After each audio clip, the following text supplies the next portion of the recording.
So Matt, what about you? How do you feel about these labels? Do you think that they're sort of a positive thing or a negative thing? Accepting what you've said about the gamer girls. I've had my mind quite drastically changed in the last week about how trying to discount and go, well, this kind of activity or avenue of action is just always going to be bad. I did. Have either of you? I shared the article earlier. Have either of you heard of the frag dolls? So, I think I didn't have time to read it. That's right. Yes, carry on. I hope to do an entire episode at some point, just going through this article because it's fascinating.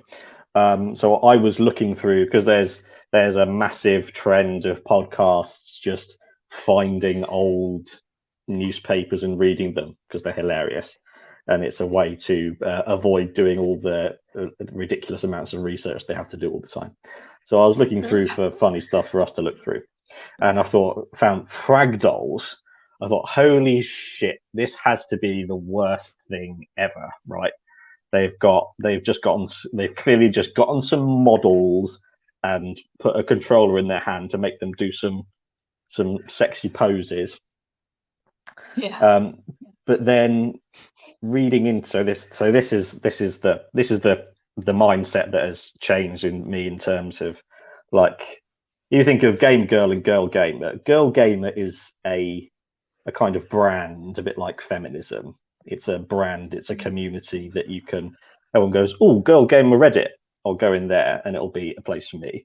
Whereas gamer girl is more like a derogatory term for an individual rather than a group of people, right? So with frag dolls, you'd think instantly, oh, this is going to be hilarious, just reading through a terribly misogynistic article about stupid little ditzy girls pretending to play games. But it turns out that they were a team of, it started off with seven women, one of whom was I think it was a community executive with Ubisoft. And she and two other employees from Ubisoft had this idea for an esports team. So they're not just models, they are professional esports players. And they have won tons of tournaments I think it was between 2007 and 2014. So about 7 years. And they were recruiting more women into the frag dolls. And reading through this article, it is magnificent. They have I can't tell if it's 100% tongue-in-cheek, the guy who's interviewing them. If it isn't, then it's a bit embarrassing. But if it is, I think they've done an incredible job, because what this did, it suddenly created a backdoor into the games industry for women. And almost all of the women who were part of the frag dolls are now big players in the actual community in all kinds of areas of it. And they've said since then that it's actually really bad that the frag dolls stopped, because when it stopped, it closed off that loophole for women to get into the industry. And there isn't an equivalent pathway in. And so I'm a big fan, another episode idea of hacking and modding the system. How do we take the system as it is and exploit loopholes to advance a feminist agenda? And this is exactly one kind of thing. It's going, there's this loophole, we would go, sexy women, woo, and we can actually pay them to play games professionally. So my opinion about branding and kinds of content has completely changed. And I just think if it gets you in, then let's do that and support women doing that. I think that's really interesting, and I thought the Fragdals article was really interesting. I mean, it's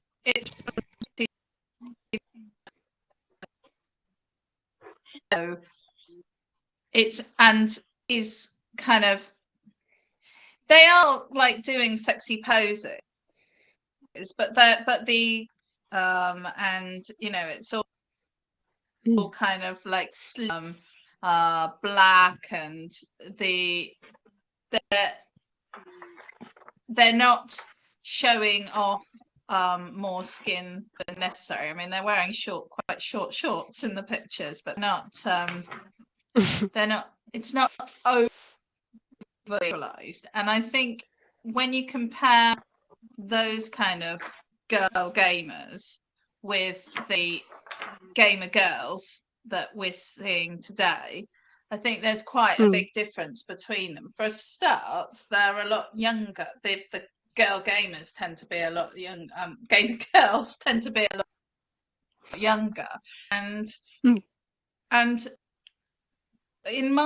did a look into today's chat, and what was really interesting is that a lot of them do they wear the pink, they do the cute, they wear lots of makeup, they're very into their anime stuff. They have little, and I love the idea. I watched this one where she was doing her computer up with it lights and purple lights in it, and then she was putting little figures in because it had like a clear side. My computer just filled up with dust, but her computer had like Pikachu in it and stuff. And you know, I think into all of that, and the problem that I have is that then the camera angle is up here. Yeah.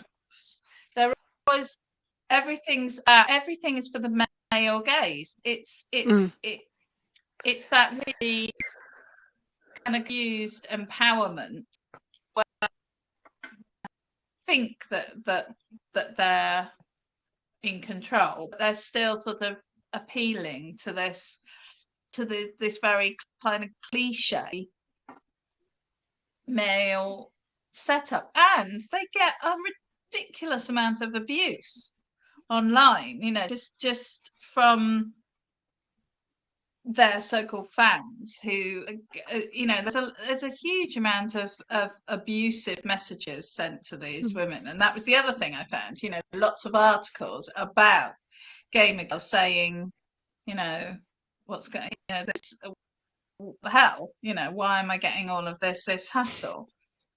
So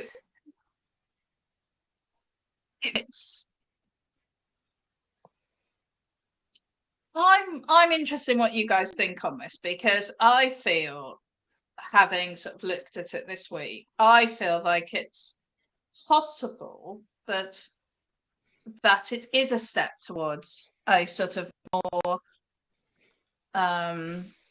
friendly, personalizable, self creation kind of thing for gaming and for computing, that we can move away from everything being black or silver. We can move away from computers being things that you have to hide away in an office or in a bedroom. You know, I mean, well, I can see your sofa behind you, Alex. So, you know, I know that you're in probably in your lounge, and I've actually recently moved my computer setup down into my lounge, which is why I'm currently in my kitchen, because my family is in my lounge. But, you know, I think computers are now becoming part of our world, and I'm wondering if the sort of gamer girl aesthetic is a part of that process and might help push things down that route, whilst also also providing female gamers with an identity to kind of get behind and get involved in. Do you feel that they balance each other? Do we feel that, you know, what do you think about it? I think there is potential for it to be those things, but the trouble is the massive barrier that is the internet and toxic behavior on the internet, and or at least when they're streaming in these online spaces, there's just going to be these torrents of abuse, and until online spaces are made safer and more tolerant, then there's always going to be that big hurdle to overcome in terms of it being something that will help empower everyone to express themselves the way they want to, and to be like happy and safe in expressing themselves and being themselves authentically. And until we crush the horrible toxicity that happens to manifest in a lot of these online spaces, then I think we've got a bit of a battle on our hands. But yeah, that's my initial thoughts anyway. What about you, Matt? I've become far more militant about my Do surprise me. Yeah, my conviction in we're under late stage capitalism and eternal patriarchy. We're in an extreme situation. It should be battle stations for everyone all the time. As you mentioned, Alex, the internet there is no place in it where women are completely safe from misogyny. That is the same in life in general. If you want to leave a house, you're going to be vulnerable or exposed to misogyny and the weight of what the patriarchy inflicts on women and how it impacts their life. So when it comes to the internet, I think whatever you do, the only way to not be abused on the internet is just to not be on the internet and not look at it. But that's impossible, and life would be dreadfully dull if you completely got yourself off the internet. But then that doesn't mean the society at large, you can't just switch off from that. So you start with the positions, right, I'm going to use the internet. And I think any place that is a community that has a foothold, that you can start there. It's like the Gamer Girls subreddit is, or Girl Gamer subreddit is a base camp. So someone who goes, oh, do girls play games? Like a 12-year-old girl might Google that, and then this might come up and you go, oh, this looks exciting. And then they can start from there, knowing they've got this safe community supporting them as they try this new thing. And then it might turn out that they're not bothered, and then they stop and go off and do something else. But it might be that actually I love playing games.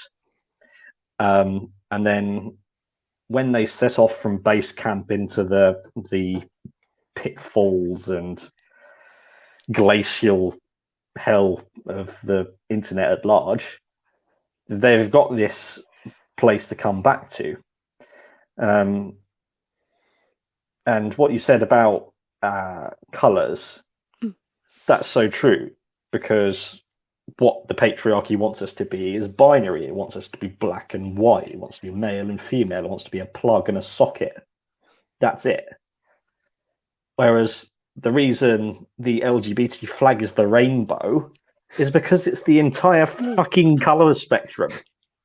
And it makes life more colorful and more beautiful and more interesting. And I just find that my family have been watching this show where this group of gay guys, it might be Queer Eye for the Straight Guy, I'm not sure. It seems to be the similar sort of thing. Where season out, so it may be.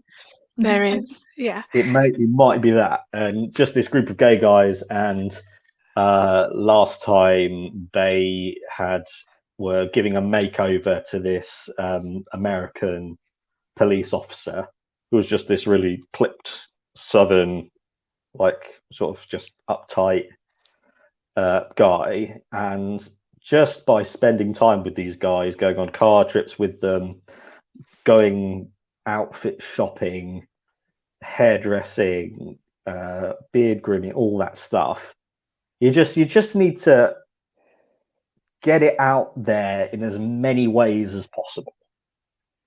And it's just got to get there, get in there, and go from there, rather than worrying at the very first stage. And these kinds of communities just give you the opportunity to get fucking stuck in.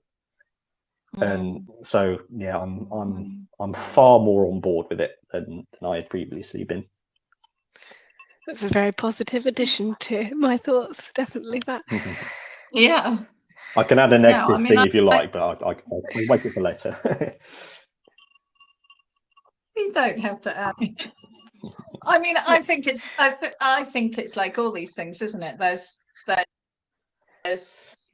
no, things are very rarely all one or the other, and I think that and this is why I haven't solidified where I think that the gamer girl aesthetic is fun and light-hearted and entertaining. I think it is empowering in some ways, and it's and I mean positive as in it is positive, it's a positive sort of take on the gaming world. I just wish that it wasn't as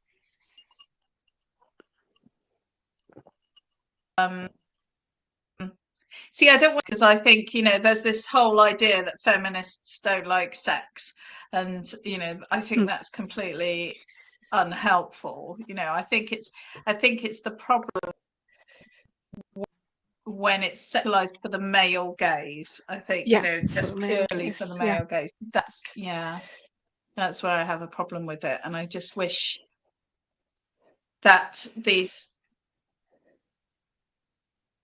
people could money on OnlyFans and what have you without having to pander to that particular demographic. Interesting, because actually one of the other groups, sort of subgroups, gamer girls, make me think of the e-girls. So there's e-girls and e-boys, and e-girl, it doesn't mean it doesn't actually mean boys and girls. It's apparently generally boys are e-boys and generally girls are e-girls. But e-girls are very bright and boppy and the sort of gamer girl type image that we've been talking about. And whereas the e-boys are more, it's the emo side, it's the black, it's the darker colours.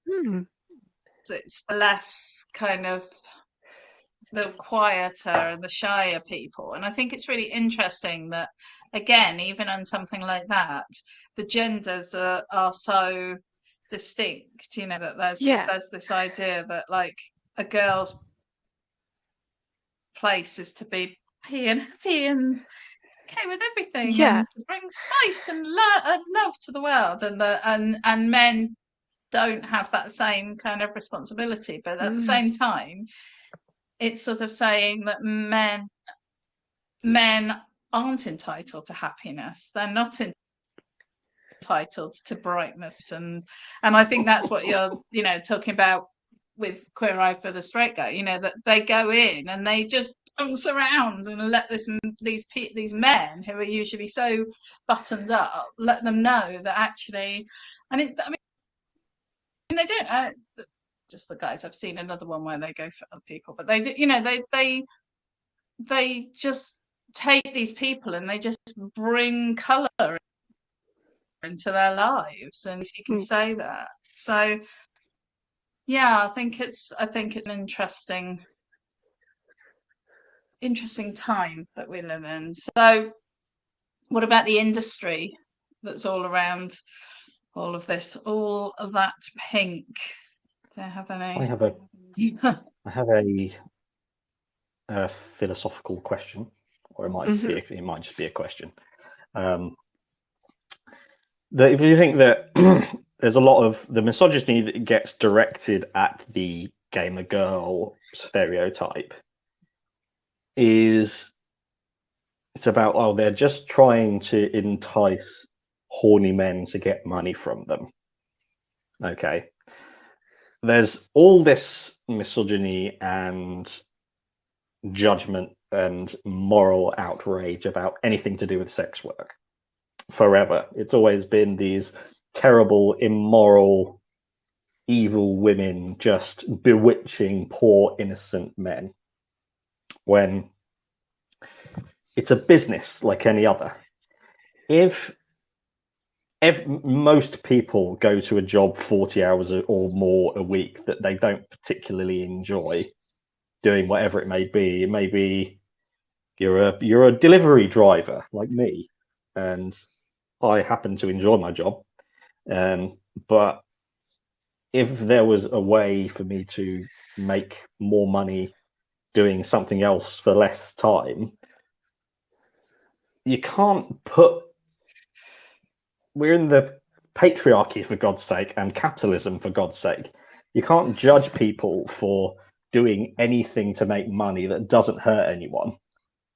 Because if you go, right, they might have an OnlyFans and they might have a Twitch, and they use social media to entice men.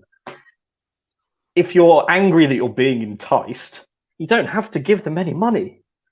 You don't have to do anything. That's something is only sexualized from the male gaze if a man looks at it and thinks it's sexy. Feet, for example. I can't think of anything less sexy than a foot.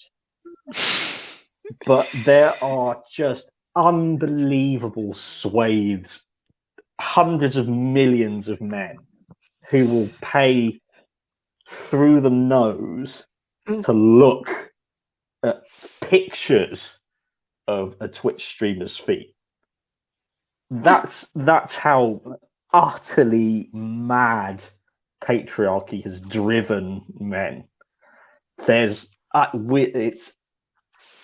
insanity, and so often it's just women just trying to get by, and men just going absolutely insane around them. So I just yeah. I think my question was, it's a good thing. Is there a point or a plot where you have to step back and say, is this perpetual scenario? You know, like if you take advantage, I mean, I take your point. You take advantage of it. If you can't beat them, join them, or if you can't beat them, take advantage of them, or whatever. You know, like I do get that, but is there a point where you're actually not necessarily to yourself, not necessarily to your generation, but maybe to the next generation, maybe, and yeah, I mean, is there any does it ever get to that point, or is it always okay? Or I think it's always okay, because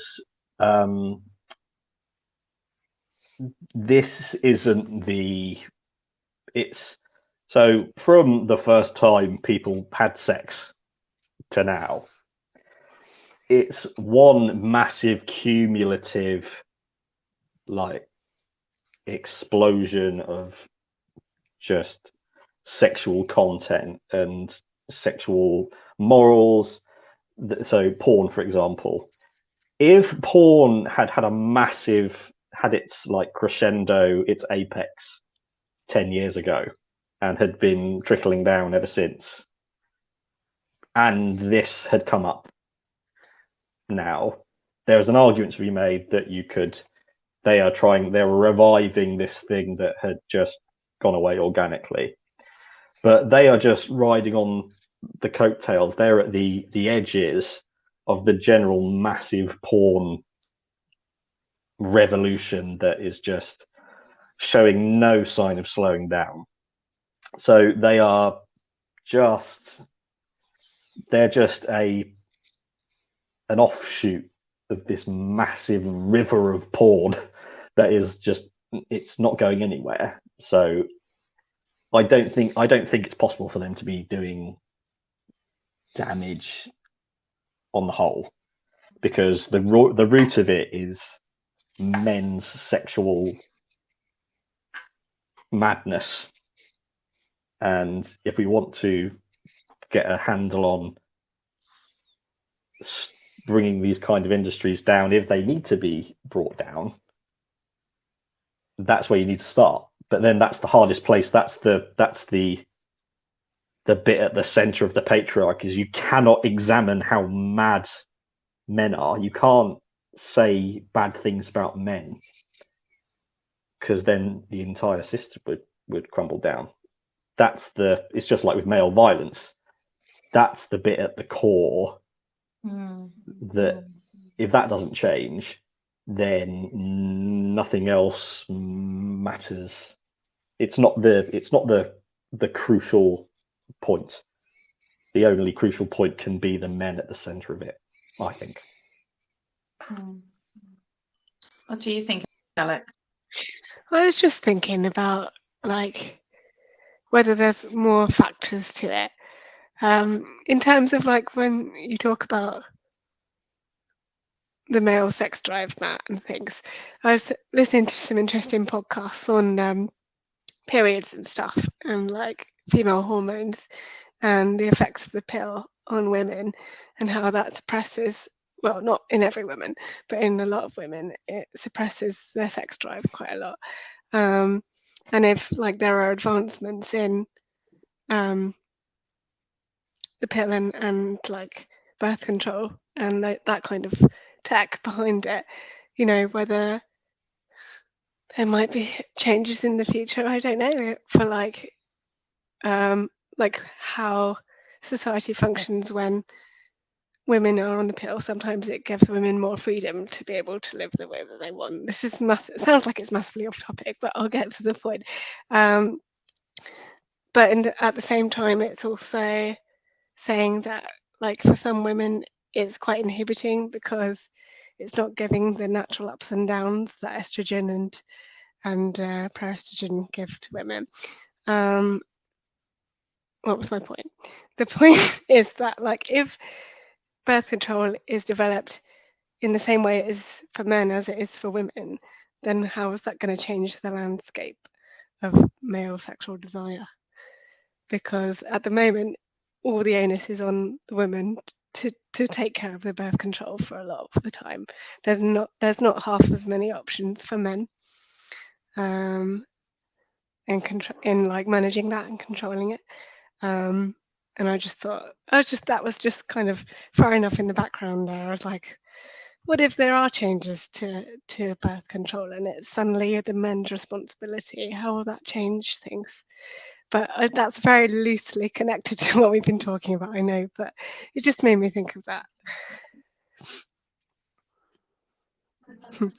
Yes, I think it would be really interesting, and I think it's just an example, isn't it, about how all the stuff that we talk about on this show always has such a wider context, and it's not just gaming, you know, and we're not just gamers, we're part of a society, and the impact of the choices that we make and the words that we use in ourselves as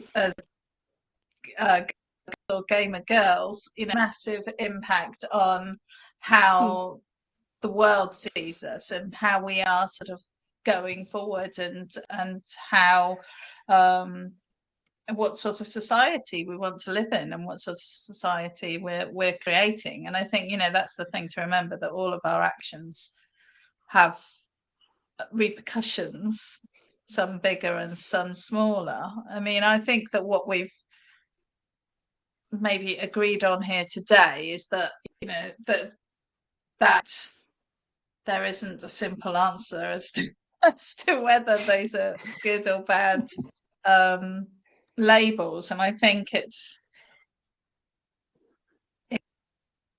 a conversation that we can and we will keep having going forward, and we should, and society should be having this. And I'm very grateful for girls out, because I hope that they are bringing more colour to our gaming experience, and I hope that they are empowering the game to feel like they can, that it's not an entirely that would be our hopes, I think, going, being brought. Well, on that note, did either of you have anything else you wanted to add before we say goodbye? Just that we're doing a live show. Oh, yes, we are. Live show in Cardiff on either the 9th or the 10th of September this year, 2023. Very exciting. So beg, borrow, steal. Both. Get there. Yeah. Yeah, maybe both.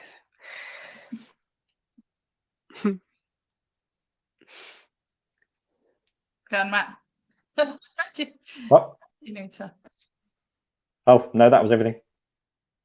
Oh, okay. And don't forget to sign up to our Patreon, which I think is up there.